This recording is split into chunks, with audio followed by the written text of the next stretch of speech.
फिर से मामले में फिर से जाएंगे कोर्ट। भले नोटिफिकेशन आपका लॉफुल नहीं था, लेकिन लोग नोटिफिकेशन को तो मानेगा ना, सरकार का नोटिफिकेशन था ना, तो वहाँ थोड़ा मामला फंस सकता है। जो पहले अपॉइंट हो गए उसका तो हो गया, उनको दिक्कत नहीं होने का चांस है, लेकिन जो 28/11/2023 के बाद अब नहीं हो पाएंगे। तो सुना आपने क्या कुछ बता रहे हैं वकील साहब। देखिए तफसील से बता दिया है कि क्या कुछ हो सकता है और कहां पर पेच फंस सकता है। तो ये अब ऐसे में यदि वो कहा जाएगा कि यदि उसमें आ जाता है कि बीएड वाले जो है छठे चरण से ही हटेंगे तो 38,000 शिक्षक वहां पर सीट खाली होगा, जिसको छठे चरण का था, इसमें नहीं आप इंक्लूड कर सकते थे। बिल्कुल आयोग को जो दिए हैं, तो पूरा इतना पेचीदा मामला इसमें फंस जाएगा कि पूरी बहाली पड़ी होगी। तो अभी सरकार क्या कर रही है, आयोग क्या कर रही है और कोर्ट के निर्णय के बाद क्या प्रभाव होता है, वो सारे चीजों के संदर्भ को बहुत मूल्यांकन देखने के बाद पता चलेगा।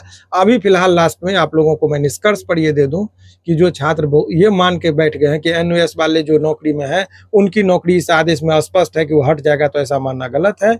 उस पर चुप है, साइलेंट है। बिहार के संदर्भ में, उत्तराखंड के संदर्भ में वो बिल्कुल क्लियर कट बात किए हैं, लेकिन बिहार के संदर्भ में वो बिल्कुल शांत है। बहुत बहुत धन्यवाद सर, शुक्रिया आपका। तो जैसा कि आप सुन रहे हैं, सर का साफ कहना है कि जो निर्णय है उत्तराखंड सरकार को लेकर आया है और उत्तराखंड के जो अभ्यर्थी हैं उनको लेकर आया है। हालांकि बिहार के संदर्भ में क्या कुछ फैसला होगा, जब अपडेट आएगा तो आपको पता चल जाएगा। बाकी आप क्या कुछ सोच रहे हैं इस पूरे वीडियो के बारे में अपनी राय कमेंट सेक्शन में जरूर रखिएगा।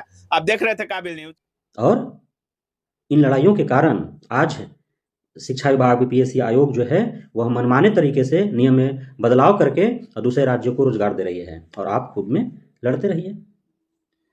तो अब जो है ये तेजी से जो सोशल मीडिया पर वायरल हो रहा है लेटर, जिसमें यह बात कही गई है बीपीएससी आयोग के सचिव और अध्यक्ष, शिक्षा विभाग के सचिव और जो भी पदाधिकारीगण हैं उनके नाम से लेटर लिखा गया है कि एनआईएस डीएलएड धारी को जो छठे चरण 7वें चरण में जो चयनित हैं उन्हें बाहर का रास्ता दिखाया जाए। तो यह लेटर देखिए, मांगने के लिए स्वतंत्र है, इंसान कुछ भी मांग सकता है, लेकिन ऐसा थोड़ी है कि कोई लेटर कहीं पे अपने मांग के लिए वो दे रहा है तो उसको मान ही लिया जाए। ऐसा कुछ है नहीं। मैंने प्रारंभ में ही बोला कि इंसान का सबसे बड़ा दुख क्या है, मानव को सबसे बड़ा दुख का कारण क्या है, उसकी तृष्णा है, उसकी इच्छा है, मनसा है, लालसा है। तो वो इच्छा अनंत है, वो उसे लग रहा है कि उस दूसरे को हटा करके मेरा हो जाए। तो वह जो है मांग कर रहा है कि एनआईएस डीएलएड को हटाइए, जगह खाली कीजिए, हमारा वहाँ पे ज्वाइनिंग लीजिए। हम रेगुलर डीएलएड वाले हैं, वो 18 महीना वाला है। जितने भी 28 नवंबर 2023 से पूर्व एनआईएस डीएलएड धारी शिक्षक के रूप में बहाल हो चुके हैं, उन्हें किसी भी तरह के सोशल मीडिया पर या चाहे जितना भी भ्रामक स्थिति उत्पन्न कर दिया जाए, चाहे कितने भी रेगुलर डीएलएड वाले जोर लगा लें, अब आपको कोई हटाने वाला नहीं है। आप निश्चिंत होकर के आराम से नौकरी करें, हर महीने खाते में पेमेंट लें, अपने परिवार, बीवी बच्चे, पति, सास ससुर, माता पिता के साथ एकदम खुशी से रहें।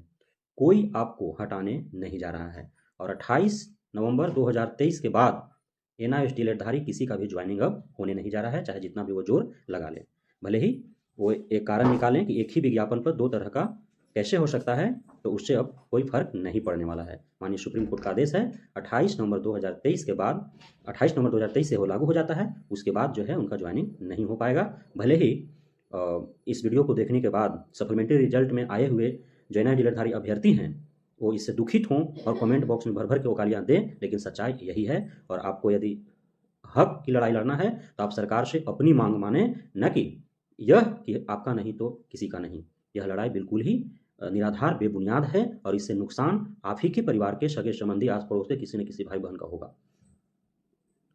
इसलिए अब ये जो BEd versus BTC, NIS DLEd versus regular DLEd का लड़ाई लड़ लड़ के जो आप अभ्यर्थी खुद का ही नुकसान वर्षों से जो है पहुंचा रहे हैं, आर्थिक रूप से, मानसिक रूप से, शैक्षणिक रूप से, और अब जो है आप बेरोजगार होकर के बैठे हैं, लड़ाई अब बंद करके और अपने हक और अधिकार की लड़ाई जो है सरकार से लड़े, चाहे वो केंद्र सरकार हो या राज्य सरकार हो। तो बहुत बहुत धन्यवाद आप सभी साथियों का हमारे साथ जुड़ने के लिए, हमारे साथ बने रहने के लिए। जय हिंद।